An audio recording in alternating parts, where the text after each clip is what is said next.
warahmatullahi wabarakatuh. Perkenalkan, nama saya Astri S dari Akuntansi Syariah 5D dengan NIM 2304040063. Jadi pada kesempatan kali ini saya akan membahas terkait dengan konsep dasar auditing. Sejarah pengauditan. Nah, audit sebagai profesi baru diakui pada abad modern, meski praktiknya sudah ada sejak zaman Mesopotamia, Mesir, Yunani, Romawi, hingga Inggris, dan kemudian menyebar ke Amerika pada abad ke-19. Di Inggris, kompani ICT mewajibkan perusahaan publik diaudit, sedangkan di Amerika Serikat itu tidak. Meski abad ke-20 berkembangnya perusahaan industri itu membuat pemegang saham semakin menyadari pentingnya audit sebagai jaminan keakuratan laporan keuangan. Namun, hingga setelah Perang Dunia Kedua, kesalahan audit itu masih sering terjadi, sehingga pada 1917, Federal Reserve Board itu mengeluarkan buletin yang menganjurkan keseragaman akuntansi. Selanjutnya, sebelum tahun 1500, audit hanya berfokus pada penemuan kecurangan dengan pemeriksaan detail tanpa memperhatikan sistem pengendalian internal. Pada periode 1500 sampai 1850 itu tujuannya masih sama. Lalu pada 1850 sampai 1905 itu mulai mencakup kesalahan tulis menulis. Pada periode 1905 sampai 1933 itu audit berkembang untuk menilai kewajaran posisi keuangan dengan sistem pengendalian internal mulai sedikit diperhatikan. Hingga tahun 1933 sampai 1940 itu fokus tetap pada penemuan kecurangan dan kesalahan dengan metode pengujian serta sistem pengendalian sudah diperhitungkan. Hingga 1940 saat ini audit modern menekankan penentuan kewajaran laporan keuangan melalui pengujian dan semakin menekankan pentingnya sistem pengendalian internal. Pembahasan selanjutnya yaitu perspektif pengauditan. Nah, pada abad ke-13 hingga ke-16 di Inggris, auditor memiliki otoritas penting dalam meninjau catatan akuntansi secara independen. Audit dilakukan secara detail tanpa sampling oleh auditor individu atau komite, meski auditor itu belum berstatus profesional. Praktiknya kemudian meluas ke lembaga lain seperti komisaris, mencakup masalah teknis antara modal dan pendapatan, serta dipersiapkan untuk menghadapi perubahan. Tujuan audit itu tetap sama, yaitu memeriksa reliabilitas informasi agar dapat disahkan kebenarannya. Seiring perkembangan audit itu menjadi profesi dengan standar etika dan disiplin tersendiri. Auditing juga itu dipengaruhi disiplin lain seperti probabilitas, matematika, akuntansi, komunikasi, etika, dan hukum, sehingga menjadi bidang terapan. Secara struktural, auditing ini memiliki 5 struktur. Yang pertama adalah fondasi filosofis, yang kedua adalah dalil dasar, yang ketiga adalah struktur konseptual, yang keempat adalah pedoman praktis, dan yang kelima adalah aplikasi nyata. Yaitu perbedaan akuntansi dan auditing.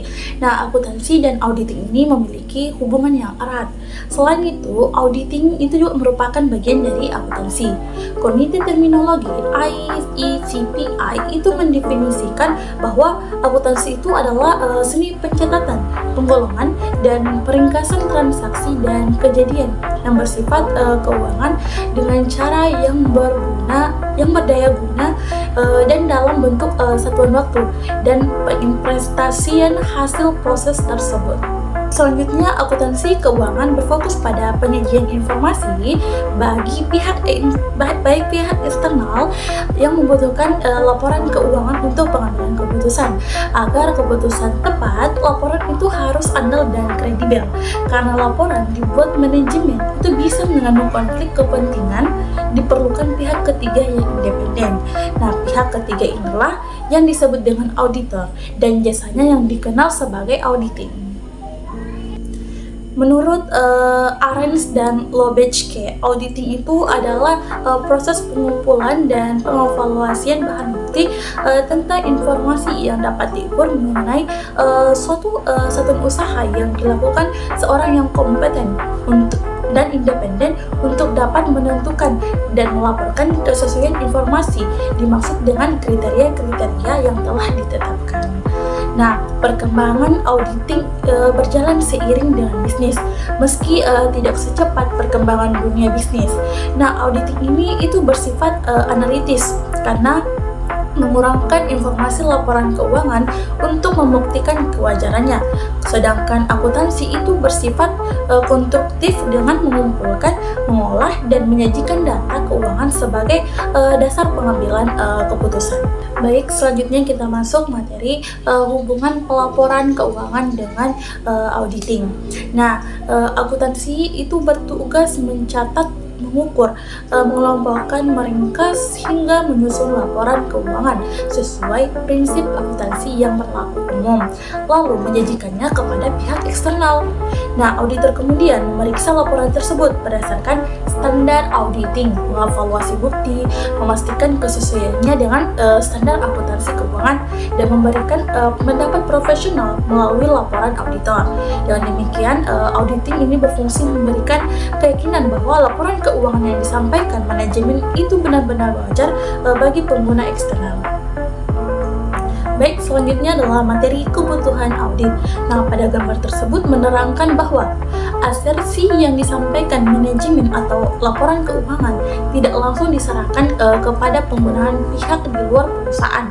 Nah, laporan keuangannya itu lebih terdahulu diaudit oleh auditor independen. Nah, hasil audit yang berupa laporan audit dan laporan keuangan auditanlah yang disampaikan kepada pengguna atau user di luar manajemen perusahaan. Baik, materi selanjutnya adalah jenis audit. Nah, jenis audit ini terdiri dari audit operasional untuk menilai efektivitas dan efisiensi kegiatan perusahaan. Yang kemudian yang kedua itu adalah audit ketaatan, di mana untuk memastikan kepatuhan pada aturan. Yang ketiga itu adalah audit internal untuk memeriksa laporan keuangan dan mendeteksi kecurangan meski tanpa independensi penuh. Nah, yang keempat itu adalah audit eksternal yang dilakukan oleh auditor independen guna menjamin kewajaran laporan, serta yang terakhir itu adalah audit EDP untuk menilai sistem pengolahan data akuntansi berbasis elektronik. Adapun terkait dengan auditor, di mana auditor ini terbagi menjadi 3 jenis juga. Yang pertama itu adalah auditor pemerintah yang mengaudit keuangan instansi negara seperti BPK, BPKB, pajak. Nah, kemudian auditor internal yang memeriksa kepatuhan dan efisiensi dalam perusahaan, serta auditor independen yang melayani publik dengan memeriksa laporan keuangan secara objektif dan menjaga independensi. Kita masuk dalam konsep profesi akuntan publik. Nah, di mana auditing itu sudah dikenal sejak lama sebagai sarana meningkatkan keandalan informasi keuangan yang penting bagi investor, bank, dan pemerintah. Nah, seiring berkembangnya perusahaan dan badan hukum seperti perseroan terbatas, profesi akuntansi publik itu muncul untuk memberikan penilaian independen atas laporan keuangan. Nah, akuntan publik juga menyediakan jasa asuransi atau meningkatkan mutu informasi, kemudian atestasi, audit review prosedur yang disepakati, dan non-asuransi atau komplikasi perpajakan dan konsultasi. Nah, menurut Mulyadi, profesi akuntan publik itu dapat memberikan dorongan pemerintah antara lain melalui keputusan Menteri Keuangan yang mewajibkan laporan keuangan auditan akuntan publik sebagai dasar penetapan pajak. Meski aturan ini berakhir pada 1984 dengan berlakunya Undang-Undang Pajak Penghasilan. Nah, pada 1992, profesi ini kembali dipercaya untuk memverifikasi pembayaran PPN dan PPNBM oleh pengusaha kena pajak.